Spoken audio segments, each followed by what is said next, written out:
নমস্কার সবাইকে, আবারও একটি মালা ডেইলি ব্লগে আপনাদের স্বাগত জানাই। আজকে মা সকালে জলখাবারের বানিয়েছিল সেটাই পিঠে।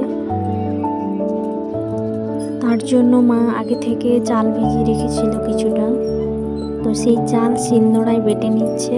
আর দেখবেন এই চালটা মিক্সিতে বাটার যে টেস্ট যেটা লাগে, শিলনোড়ায় তার আলাদাই একটা টেস্ট লাগে। আপনাদেরকে এটা মনে হয় অবশ্যই জানাবেন।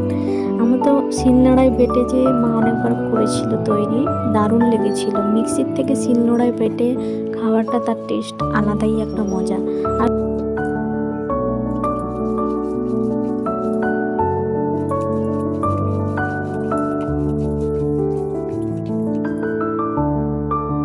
এদিকে বেটে নিয়েছে, তারপর এটাতে আর কিছু নয়, জল আর লবণ দিয়ে গুলিয়ে নিতে হবে ভালো করে।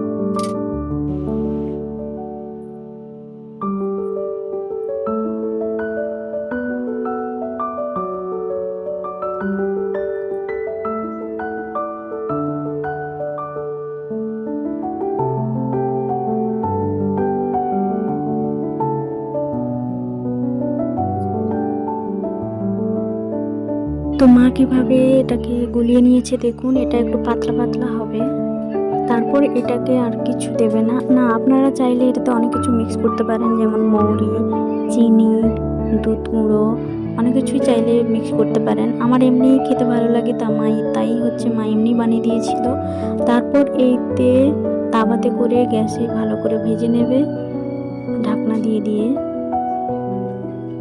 আর এটা পুরো তুলতুলে নরম, একদম পিঠেটা হয়েছিল তুলতুলে নরম একদম।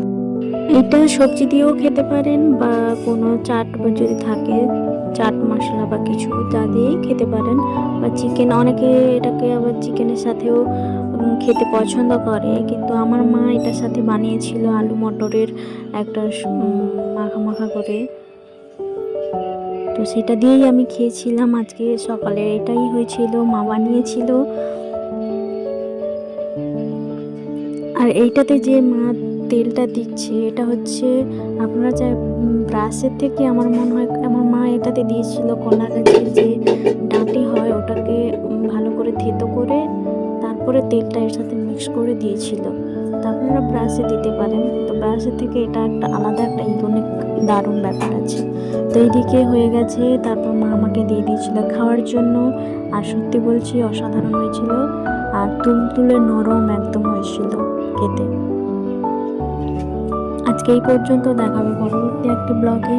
ভালো লেগে থাকলে অবশ্যই চ্যানেলটিকে সাবস্ক্রাইব করবেন, লাইক করবেন, কমেন্ট করবেন। Thank you.